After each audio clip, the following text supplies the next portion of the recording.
क्या आपने सोचा है कि ब्रिटिश साम्राज्य ने 1947 में भारत क्यों छोड़ा? क्या यह गांधी के अहिंसक आंदोलन की ताकत थी, द्वितीय विश्व युद्ध की आर्थिक मार, या कुछ और वजहें? आज हम जानेंगे कि कैसे ब्रिटिश भारत से गए। क्या आप जानते हैं कि ब्रिटिश राज की शुरुआत एक व्यापारिक कंपनी के रूप में हुई थी? ईस्ट इंडिया कंपनी 18वीं सदी में भारत के बड़े हिस्सों पर कब्जा करने लगी। 1857 की क्रांति के बाद ब्रिटिश सरकार ने भारत को सीधे नियंत्रण में ले लिया। यह केवल प्रशासन नहीं था, यह शोषण था।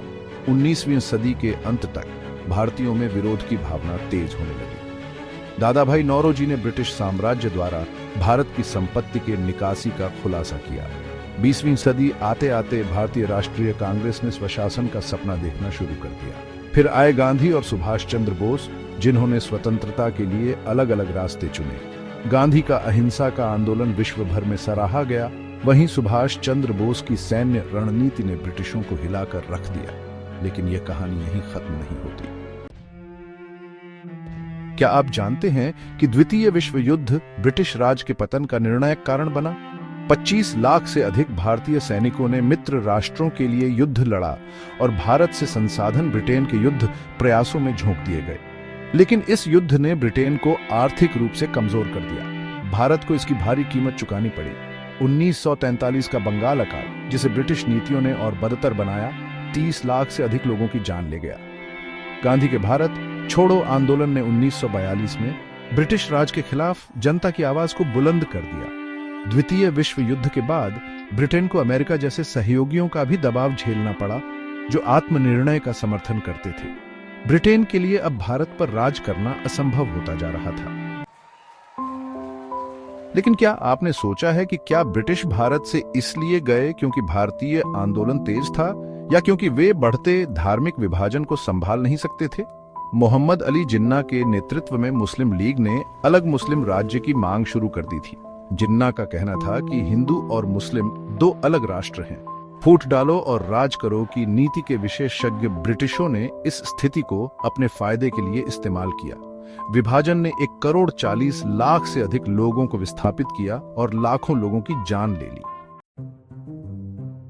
मार्च 1947 में ब्रिटेन ने भारत में अंतिम वायसराय लॉर्ड लुई माउंटबेटन को भेजा। उनका काम था एक व्यवस्थित तरीके से ब्रिटिश राज को समाप्त करना, लेकिन इसके बजाय माउंटबेटन ने स्वतंत्रता को जल्दी में लागू कर दिया। जून 1947 में उन्होंने माउंटबेटन योजना की घोषणा की।